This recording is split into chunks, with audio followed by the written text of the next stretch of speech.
Frelsestund nummer 3. Jeg nevnte det langt og Janne, man kommer til det bare på en av 17 Korint 5:16. Ja.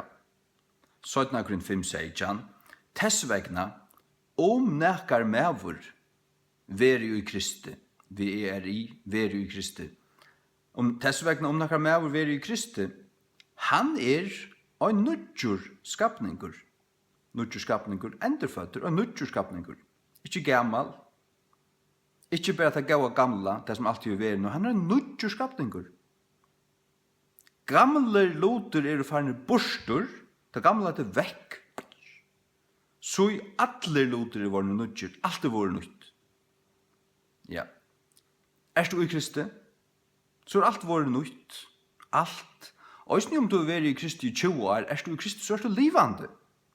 Det ikke bare det gamla som hongur vi, nei, det nytt. Det som livande, det ender nødja seg. Altså, det bare så. Og i natturene, alt ender, alt har varet kjemur, så blir det nytt. Ja. Og så det i Kristi, vi livande. Vi sikva lov til okkom fra honom. Og gamle loter farne borstur, så i alle loter var det nudger. Alle loter. Alt er høyla alt. Fra alle sett. Og alle loter av gode, som hever endursøvn okkom til sin sjåls, vi Jesus Kristi, og hever givet til okkara endursøvningar tjenastna. Han har givet endursøvningar tjenastna til okkara. Han har sendt okkom vid båskapen, færdig ut allan heim og praktisk glede båskapen for alle skapningen. Han som tror vi døpter skal være frelstor. Han som tror ikke skal være helt dømter. Markus 16. Vers 9 her. Det vil si at God vær og i Kristi endur sjøvnande heimen til sin sjåls. God vær og i Kristi.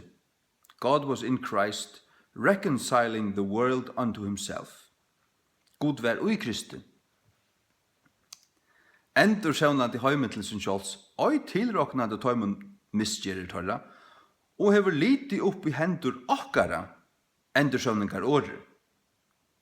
Sagt du, her sender God hever endursøvna heimen, men det utøy forstanden, som vi lauser i fyrsta stikken, til så elskar jeg God heimen, at han gav sånn sånn.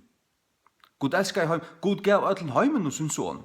Og det stender også i fyrsta Johannes brevet, at han ikke bare deg for okkara synder, men for synden her og i øtlen heimen. Og det det som vi kunne fære å si øtlen. Vårt du kvært? Du pjøsja dodje til synden. Jesus deg for dine synder. Kom til Jesus. Trygg var han. Takk imot i honom. Om du gjerst det, hvis du gjerst det, så vil jeg dine synder fyrirgivnar, du vil vaskaver. Jesu blå vaskat det. Jesu fullgjørda versk vil giv oppa tilroknat her, og du satt der, gjørder, frugjør, frelstor, ta. Men det alltid en døylig linje. Og henne sier jeg vet øysten her, det her stendur tessvegna nekar mevur veri i Kristi. Sørst du? Til tessa hver som helst utrøyre han, ikke skulle glætast, men jeg har vært verden til liv. Det vil si at han som ikke tror, han glætast. Og her sender nekar mevur veri i Kristi, han nødt skapningur. Hvordan så vi tøym som ikke i Kristi? Det ikke nødt skapningar. Det ikke endurfødd. Det ikke frelst. Det som nok av Jesus ikke vil kjennast for han, ikke vil heva han. Det ikke frelst. Nei. Men takk imot i honom. Si ja til hans herre. Søk han, og du skal finne han. Benke på, tja gode, og han skal lette opp. Be han frelsa det, og han gjør det. Jeg ber i et halvt år kvørst kvöld at Jesus måtte frelsa meg. Fra at jeg var kommet mer over. Jeg var kommet mer over i oktober 45, fikk en bibel fra om, og hun la på en sånn av koddan, så ber jeg fra Matteus, les en kapittel, og ber for var, gå Jesus frels meg. Frels meg. Omma var frelst, foreldrene og hesen, og onker som arbeid sammen med vi, onker kamerater, de var frelst. Jeg kunne ikke si det. Jeg rattest godt. Jeg visste at hvis jeg døg, så fører ikke til himmels. Så drømte Jesus kom atter, jeg var etter. Da jeg etter før skolen ble bjør til Misjonsvik og Glivrum, så førre, da kattlet over her, ble frelster midt i Misjonsvikene, siste kvalitet i Misjonsvikene drømte så atter Jesus kom atter, og ta være vi. Halleluja. Ja. Takk og lov, brus. Hever lite opp i hender okkara endersøvningar året. Endersøvningar året. Vi tar endersøvningar året. Det vil si frelsebåskapen, som vi blir frelst vi, det skal vi føre ut og si øren. Vers 20. Nå vi ta ombåsmenn for Krist, ambassadører, ombåsmenn for Krist, som god bøna i tekken vi okkon, vi brukar okkon.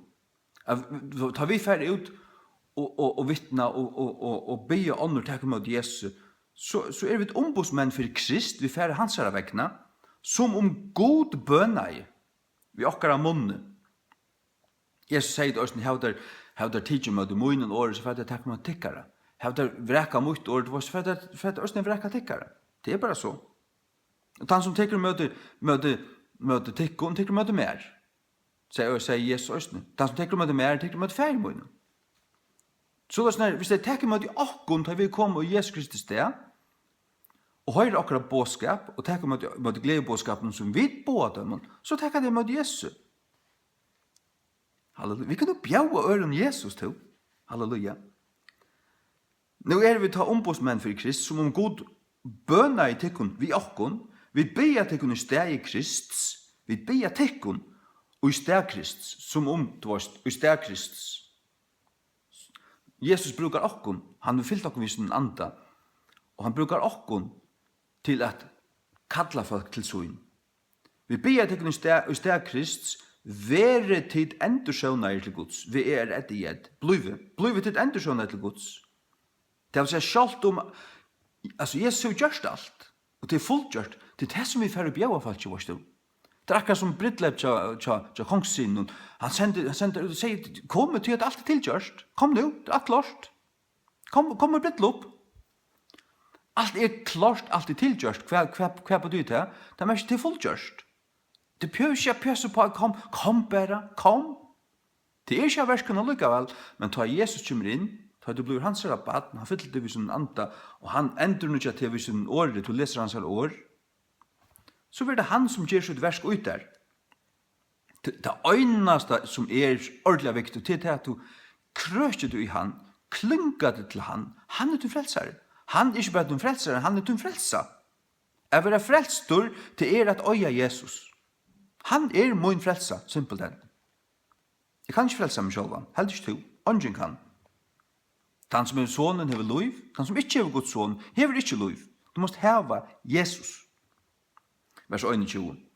Ty han hever gjørst han at være sint for jokkon, god feir, hever gjørst Jesus til å være sint, han gjør den til sint, for jokkon.